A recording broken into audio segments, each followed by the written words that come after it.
Le retour du refoulé familial. Curieusement, aujourd'hui, nous assistons à un phénomène absurde, la revendication des familles hétérosexuelles de représenter l'absolu de la famille, comme si l'hétérosexualité garantissait à elle seule l'amour familial, comme si les familles homosexuelles ou construites sur le sol de la grossesse pour autrui pouvaient en quoi que ce soit entacher la dignité des familles hétérosexuelles. Ce mouvement, très à droite, est inquiétant. Il demande que l'on se penche sur sa gestation. Le temps de se remettre du voile extrêmement sombre qui s'est abattu sur l'homme avec la Seconde Guerre mondiale. 68 a été un formidable élan de jeunesse, de liberté, de créativité, d'ouverture au sens, à la jouissance, à la femme qui, depuis des millénaires, a brutalement conquis la possibilité de sortir de l'ombre pour émerger au grand jour. Puis a suivi, lentement mais sûrement, une remontée de ce foisonnement, avec son cortège de fermetures, de replis, de retours à l'abus, à la corruption et à la décadence. En miroir de la lâcheté des États, dont la surdité appelle la violence dès lors qu'ils se contentent de réanimer un système en passe de s'écrouler, à côté de mouvements ultra-violents qui éclatent de toutes parts à force d'une souffrance étouffée, la droite catholique, elle, se drape de l'amour pour sécréter en sous-main la haine. Elle propose l'évacuation de la haine sur les homosexuels et les couples désireux de GPA pour se rassembler et se rehausser, en rabaissant cette population au point de les exclure de tout droit. Outre la gravité de ce positionnement, masqué par ce tour de passe-passe, l'important est que rien de ce qui rate dans la famille n'est pensé. Or, c'est le seul problème à soulever, car la famille hétérosexuelle est loin d'être la panacée. À la vérité, la famille n'est pas un sujet très inspirant, et pour cause. Elle aspire sous toutes ses formes et dans tous les sens du terme.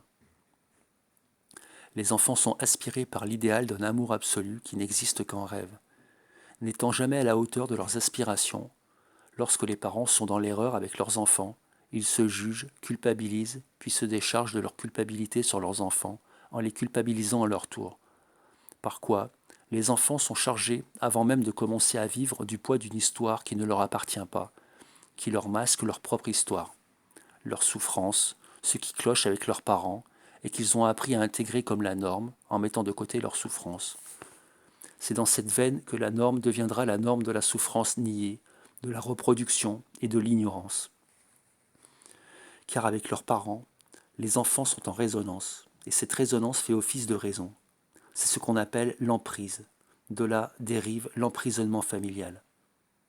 Le problème est donc l'héritage transmis sans mot dire et, du coup, source de malédiction que chaque homme porte plus ou moins lourdement en son sein, faute d'être parlé, réfléchi et analysé. Car là, à leur insu, les parents se font passer leur passé sur leur enfant en le passant. L'interaction par laquelle l'inconscient des parents se faufile à travers l'enfant se fait dans la douleur. Mais cette douleur passe chez l'enfant à son corps défendant. Son histoire se déroule en quelque sorte en dehors de lui-même. C'est au moment de se séparer d'eux que tout va lui revenir, soit brutalement, soit petit à petit, au fur et à mesure du temps. La révolution majeure de la psychanalyse a été de révéler que le codage imprimé dès le plus jeune âge chez l'enfant pouvait se décoder par le langage. Autrement dit, la psychanalyse démontre en acte la devise républicaine, car réaliser sa souffrance, extérioriser sa peine au lieu de faire sa peine de prison, dénouer les schémas de négation aboutit à la responsabilité. En effet, l'homme peut être responsable de lui-même, car il peut se redéterminer. Tout le monde connaît l'impact négatif des mots. Si l'homme a peur de l'autre, c'est qu'il a peur d'être abusé par l'autre. Que les mots de l'autre le tuent. Or, les mots de l'autre ne tuent que parce qu'on les croit, que parce qu'on les boit. Et on ne boit l'abus que parce que l'on a déjà été abusé sur les points qui font mal. Le présent ne fait que réactualiser les plaies passées, qui se rouvrent avec l'âge, à l'épreuve de la vie. Or, ces plaies ont pour siège la famille, qui est le lieu de toutes les attentes, de toutes les passions, de toutes les ignorances, de toutes les douleurs, de tous les abus, de toutes les illusions, de toutes les sensations humaines, qui laissent des traces indélébiles dans le corps et dans l'esprit. En fonction du vécu, ces traces s'expriment par les douleurs du corps, par les trébuchements du langage, par les divers ressentis, par les ratages de la vie. Tous ces signes révèlent les dysfonctionnements familiaux, informent l'homme de façon informe sur une souffrance codée qu'il doit apprendre à réaliser et à relire pour être en vie. Et non simple spectateur de sa vie qui a appris à attendre depuis son âge tendre une main qui le sauverait de sa famille.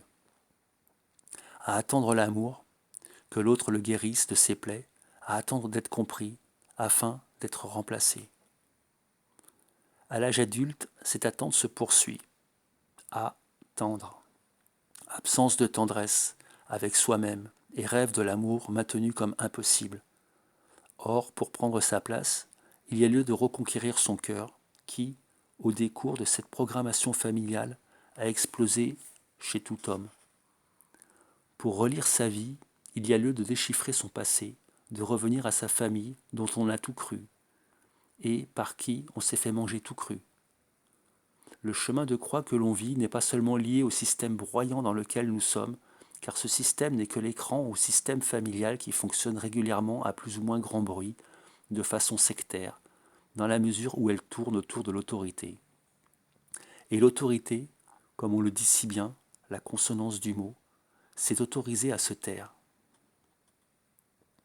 Je parlais de la dimension négative des mots, de la peur des mots qui pétrit l'homme.